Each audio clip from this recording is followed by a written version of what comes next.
Chapter 12. And the Lord sent Nathan to David. He came to him and said to him, There were 2 men in a certain city, the one rich and the other poor. The rich man had very many flocks and herds, but the poor man had nothing but one little ewe lamb which he had bought. And he brought it up, and it grew up with him and with his children. It used to eat of his morsel and drink from his cup and lie in his arms, and it was like a daughter to him. Now there came a traveler to the rich man, and he was unwilling to take one of his own flock or herd to prepare for the guest who had come to him. But he took the poor man's lamb and prepared it for the man who had come to him. Then David's anger was greatly kindled against the man, and he said to Nathan, As the Lord lives, the man who has done this deserves to die, and he shall restore the lamb 4-fold, because he did this thing, and because he had no pity. Nathan said to David, You are the man. Thus says the Lord, the God of Israel, I anointed you king over Israel, and I delivered you out of the hand of Saul. And I gave you your master's house and your master's wives into your arms, and gave you the house of Israel and of Judah. And if this were too little, I would add to you as much more. Why have you despised the word of the Lord, to do what is evil in his sight? You have struck down Uriah the Hittite with the sword, and have taken his wife to be your wife, and have killed him with the sword of the Ammonites. Now therefore the sword shall never depart from your house, because you have despised me, and have taken the wife of Uriah the Hittite to be your wife. Thus says the Lord, Behold, I will raise up evil against you out of your own house, and I will take your wives before your eyes, and give them to your neighbor, and he shall lie with your wives in the sight of this sun. For you did it secretly, but I will do this thing before all Israel and before the sun.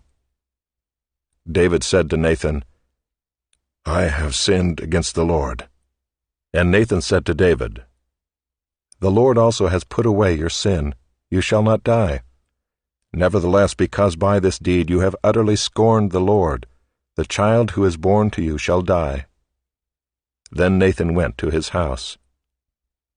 And the Lord afflicted the child that Uriah's wife bore to David, and he became sick.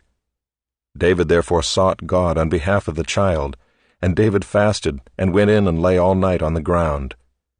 And the elders of his house stood beside him, to raise him from the ground, but he would not, nor did he eat food with them. On the 7th day the child died. And the servants of David were afraid to tell him that the child was dead, for they said, Behold, while the child was yet alive, we spoke to him, and he did not listen to us. How then can we say to him, The child is dead? He may do himself some harm. But when David saw that his servants were whispering together, David understood that the child was dead.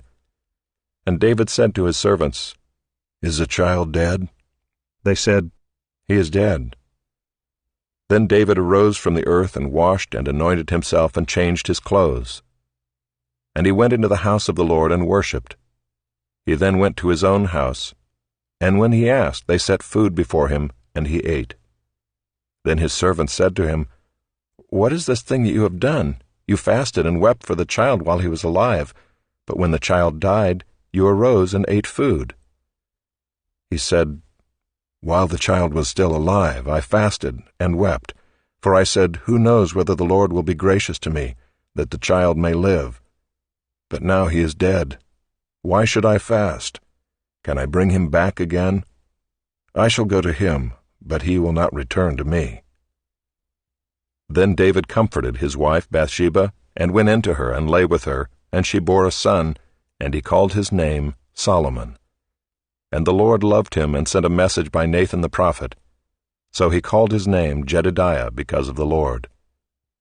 Now Joab fought against Rabbah of the Ammonites, and took the royal city. And Joab sent messengers to David, and said, I have fought against Rabbah, moreover I have taken the city of waters. Now then gather the rest of the people together, and encamp against the city, and take it, lest I take the city, and it be called by my name. So David gathered all the people together, and went to Rabbah, and fought against it, and took it. And he took the crown of their king from his head. The weight of it was a talent of gold, and in it was a precious stone, and it was placed on David's head. And he brought out the spoil of the city, a very great amount. And he brought out the people who were in it, and set them to labor with saws and iron picks and iron axes, and made them toil at the brick kilns. And thus he did to all the cities of the Ammonites. Then David and all the people returned to Jerusalem.